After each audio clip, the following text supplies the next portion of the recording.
बरसात में देवरानी जेठानी का एक कमरा। मैं तो इन दोनों लड़कियों से बहुत परेशान हो गई हूँ। अब तो बस मन करता है कि मैं इनकी शादी ही करवा दूं, तब जाकर इनको सबक आएगा। माँ, मेरी कोई गलती नहीं है, इसको बोलो ये मेरे सामान को हाथ क्यों लगाती है। माँ, मैंने इसके सामान को हाथ नहीं लगाया, ये झूठ बोल रही है। माँ देखो, माँ ये देखो, इसने कैसे मेरा ये फेवरेट मग तोड़ दिया। ये मेरी बेस्ट फ्रेंड ने मुझे दिया था। माँ ये झूठ बोल रही है। माँ आप मेरी बात तो सुनो, मैंने जानबूझकर नहीं किया, बस गलती से टूट गया। नहीं माँ, आप मेरी बात सुनो। माँ मेरी बात सुनेंगी। उनके आपस की इस बहस को सुनकर लीला को बहुत तेज गुस्सा आता है। बस करो तुम दोनों, बहुत हुआ। अब एक और शब्द कहने की जरूरत नहीं है, तुम दोनों ने मेरी नाक में दम कर दिया है। अब बस और नहीं, आज ही पंडित को तुम्हारी कुंडली भेजती हूँ मैं, और तुम दोनों की शादी करवाऊंगी। अच्छा है माँ, शादी करके जब मैं चली जाऊंगी अपने ससुराल तो मुझे इस जैसी बेकार बहन से छुट्टी मिल जाएगी।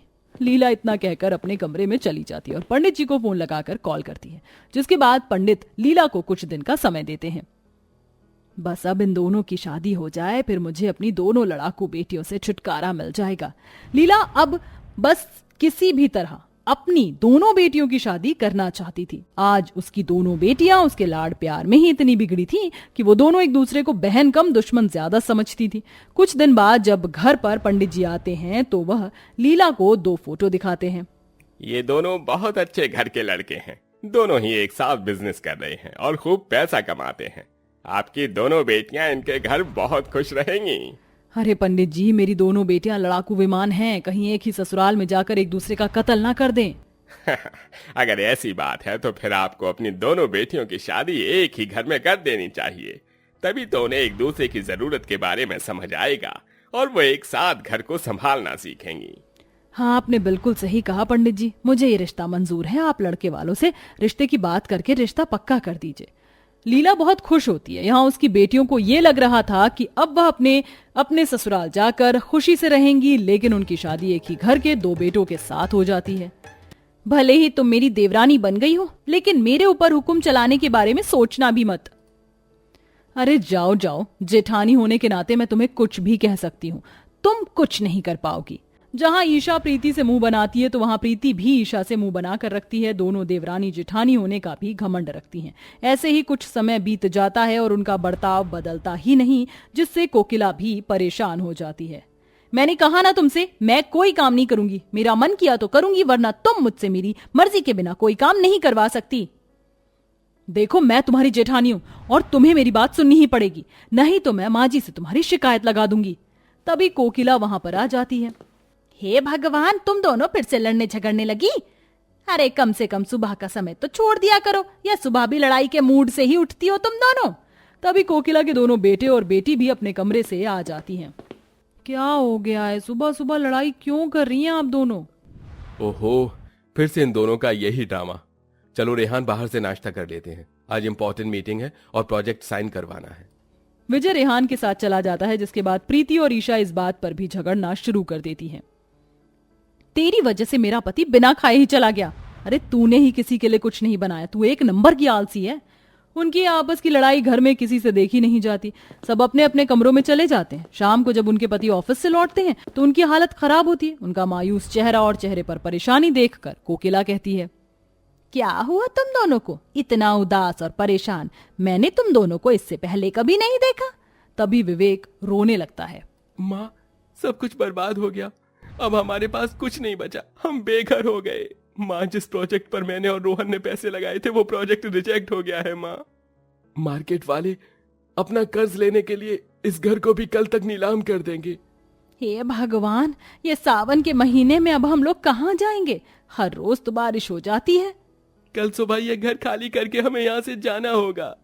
अगले दिन पूरे परिवार को अपना घर छोड़कर जाना पड़ता है। दोनों भाइयों के पास जो बचे कुचे पैसे होते हैं, उन पैसों से वो दोनों एक घर रेंट पर ले लेते हैं, जिसमें 2 कमरे होते हैं। देखो बहू, जब तक सब ठीक नहीं होता तुम दोनों को एक साथ एक ही कमरे में रहना होगा। इसके साथ मैं एक कमरे में नहीं रह सकती और इसके साथ मैं नहीं रह सकती। माँ जी, मैं बाहर आंगन में सो जाऊंगी, लेकिन इसके साथ एक कमरे में कभी नहीं। ऐसा कहकर ईशा अपना बिस्तर घर के आंगन में लगा लेती है और वहां सोने की कोशिश करती है। लेकिन रात को अचानक से बारिश आ जाती है और उसे ना चाहकर भी प्रीति के साथ एक कमरे में सोना पड़ता है। अरे दूर हो जाओ मुझसे, चिपकने की जरूरत नहीं है। तुम थोड़ा दूर ही रहो, मैं तो पहले से ही दूर हूँ। हे भगवान, तुम कितना बोलती हो। तुम भी बहुत बोलती हो, बिल्कुल तोते की तरह पटर पटर पटर पटर। पूरी रात दोनों को लड़ते हुए निकलती है और वो सोती ही नहीं। अगले दिन भी एक ही रसोई में काम करते हुए वो लड़ती हैं। मुझसे चूल्हे पर खाना नहीं बनेगा। चलो ईशा, तुम रसोई संभालो और मैं घर की साफ सफाई करती हूँ। मैं तुम्हारी नौकरानी नहीं हूँ।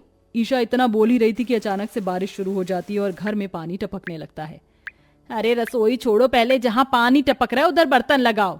अब दोनों मिलकर जहां से पानी टपक रहा होता है वहां पर बर्तन लगा देती हैं, जिससे पानी रुक जाता है।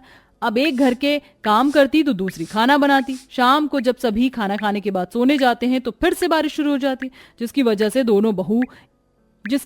दोनों बहू के एक कमरे में पानी टपकने लगता है। अरे मेरी तरफ पानी टपक रहा है, थोड़ा उधर हो जाओ या फिर तुम इधर आ जाओ।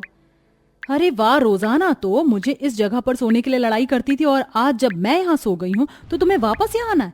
अब नहीं, बहुत हुआ, मैं यहाँ से हिलने भी नहीं वाली। दोनों में ऐसी बहस होने लगती है जिसकी वजह से दोनों ही सो नहीं पाती और धीरे धीरे बिस्तर गीला होने लगता है। यही नहीं, बारिश इतनी जोर से हो रही थी कि घर के अंदर पानी भी भरने लगता है। अरे ये क्या, पानी भरने लगा, हमारा सारा बिस्तर गीला हो रहा है। अरे अरे, हम लोग क्या करें, चलो पहले बिस्तर उठा लेते, नहीं तो सारा बिस्तर गीला हो जाएगा। दोनों बहनें मिलकर बिस्तर उठाकर रख देती हैं। इतने में पानी चारों तरफ भर जाता है। दोनों बहन मिलकर बर्तन उठाती हैं और पानी बर्तन से भरकर बाहर की तरफ निकालने लगती हैं। जब वह दोनों एक दूसरे की हालत देखती हैं तो उनकी आंखों में आंसू आ जाते हैं। आज हम दोनों एक साथ मिलकर काम कर रहे हैं, इस बात की मुझे बहुत खुशी है, लेकिन इन परेशानियों में तुम मेरे साथ हो, उससे बड़ी और कोई बात नहीं हो सकती। हाँ बहन, तुमने सही कहा, मैंने बहुत सी गलतियां की हैं, उन सभी गलतियों के लिए मुझे माफ कर देना।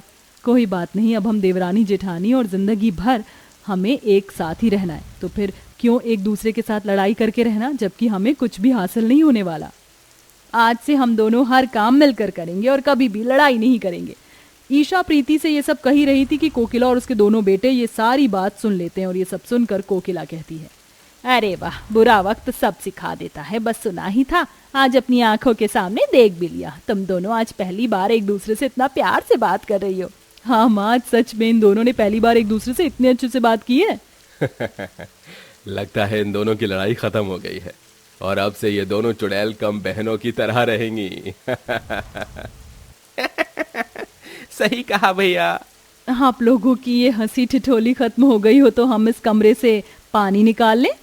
हाँ हाँ, चलो हमारी मदद करवाओ। इस तरह दोनों बहनें मिलकर अपने रिश्तों की कद्र करते हुए एक साथ बारिश की इस परेशानी में कमरे से सारा पानी बाहर निकालती हैं, जिसके चलते उन दोनों को एक दूसरे की अच्छाइयों के बारे में पता लगता है और ये सब देखकर कोकिला बहुत खुश होती है। दोनों मिलकर अपने कमरे की छत को भी रिपेयर करती हैं, जिससे कि छत से पानी टपकना बंद हो जाता है। फिर वो दोनों एक साथ एक कमरे में आराम से सो जाती हैं। इधर उनके पतियों को अच्छी कंपनी में नौकरी मिल जाती है, जिससे घर की परेशानियां धीरे धीरे ठीक होने लगती हैं। अब सब एक साथ खुशी खुशी रहने लगते हैं।